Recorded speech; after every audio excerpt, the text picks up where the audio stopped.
बात आप सही कह रहे हैं और सबसे ज्यादा जरूरी है विश्वास, क्योंकि अगर आप विश्वास के साथ योग करेंगे, कोई भी उपचार है चाहे वो एक औषधि ही क्यों ना हो, अगर इस विश्वास के साथ लेंगे कि आपको ठीक होना है और आप ठीक होंगे, ये विश्वास का कमाल होता है। स्वामी जी, जब वेट बढ़ता है तो मोटापा सबसे पहले पेट पर क्यों दिखाई देता है? तो आज आप ये समझाइए, हम जिसे बेली फैट कहते हैं, बेली फैट पर ही क्यों, मतलब बेली पर क्यों इतना फैट जमा हो जाता है? क्योंकि पर्सनालिटी बिगड़ने लग जाती है। तो ये जो है ना, जो मेटाबॉलिज्म है ना, अब जैसे मैं अभी बोल रहा था, माता राजबाला ने अपामार्ग यहाँ लगाया तो बच्चा नॉर्मल डिलीवरी होगी स्पर्श से ही।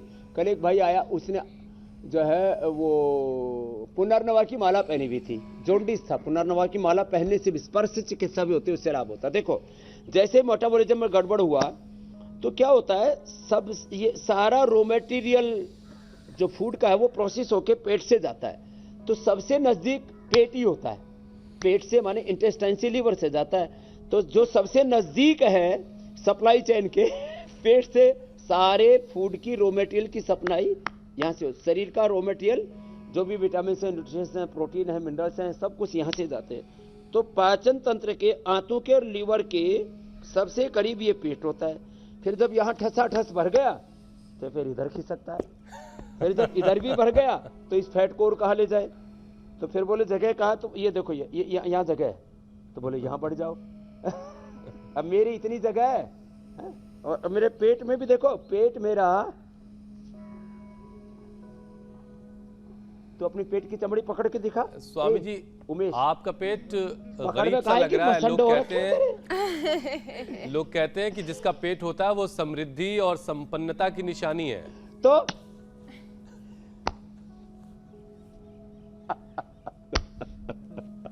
देखो ये, अब ये तो अब मैं इसमें नहीं जाऊंगा, वो तो भविष्यवाणी में जो है इंदु प्रकाश जी बताएंगे। यहाँ पर वेट, जो भी एक्सेस फूड आया, एक्सेस फैट आया, वो पहले यहाँ जमा, फिर जगह ढूंढी इधर, फिर यहाँ से यहाँ तक ज्यादा चाहता है, यहाँ भी कम आता है, ये यहाँ तक, फिर यहाँ के बाद फिर यहाँ। तो हाथों में वजन बढ़ गया हो तो जो है हाथों को ऐसे ऐसे गोल गोल घुमाना चाहिए, हाँ ऐसे,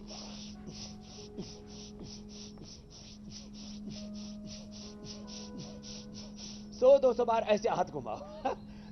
पैरों में वजन बढ़ गया हो तो पैर घुमाने के लिए मैंने बोला ऐसे, ये ऐसे पैर घुमाओ 100-200 बार, ऐसे ऐसे पूरा लंबे लंबे श्वासों के साथ, भस्त्रिका कपाल भाती के साथ। तो थाई बटक सिप्स का वेट कम हो जाएगा। पेट बढ़ गया है तो ये सब ऐसे, ये अर्धहलासन करो। फिर ये कपाल भाती तो हम कर ही रहे थे।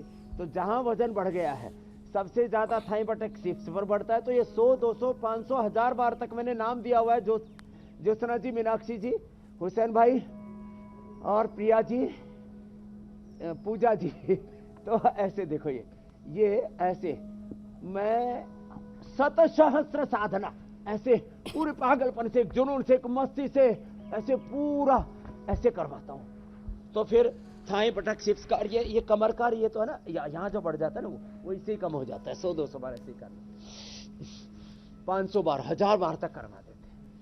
और फिर खाने को कुछ देते नहीं है, इनपुट है नहीं, आउटपुट बराबर चल रहा है, अपने आप ही कम होगा। तो ये है पूरा मैकेनिज्म।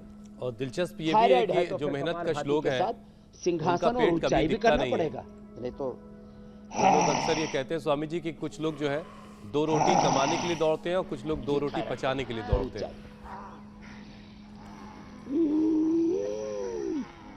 अब जरा सा बच्चों को भी शामिल करते हैं इसमें। ये बड़ा जबरदस्त, और ये पॉइंट दबाना चाहिए। हाँ जरूर जरूर जरूर। और इसकी वजह यह है स्वामी जी कि देश में लगभग 3.25 करोड़ बच्चे जो हैं वो ओवरवेट हैं, वजनी हैं, बड़े क्यूट से लगते हैं, उनका गाल लोग पकड़ के खींचते हैं, लेकिन वो मुश्किल में है, उनको बचाने की ज़रूरत है। तो क्योंकि उनको समझ नहीं है कि उनकी डाइट कैसी होनी चाहिए, तो ज़रा उनके माता पिताओं को आज बताइए कि वो अपने बच्चों की डाइट का ख्याल कैसे रखें। ये देखो, एक बहुत बड़ी बात मैं बताना चाहता हूँ, जो है सब अभ्यासों के साथ साथ लंबे सांस लेने से वेट कम होता है, समझे? ए मेरी माताओं, लंबे सांस खींचो, और जो तेज तेज खींचते हैं ना, और बर्गर की दुकान के सामने स्वामी जी बच्चा फैल जाए, एक बिल्कुल मिनट जमीन में में लेट जाए तो क्या करें माता 5 पिता? से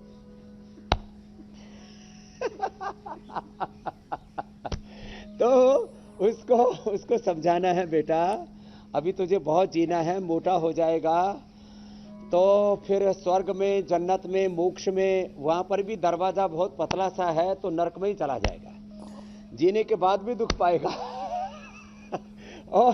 और जो है ट्रेन में भी चलेगा तो कई बार तो मैंने देखा एक आदमी ने डबल टिकट ले रखी, वो एक में बैठ ही नहीं पाया, दो की टिकट लेके जाना पड़ रहा है।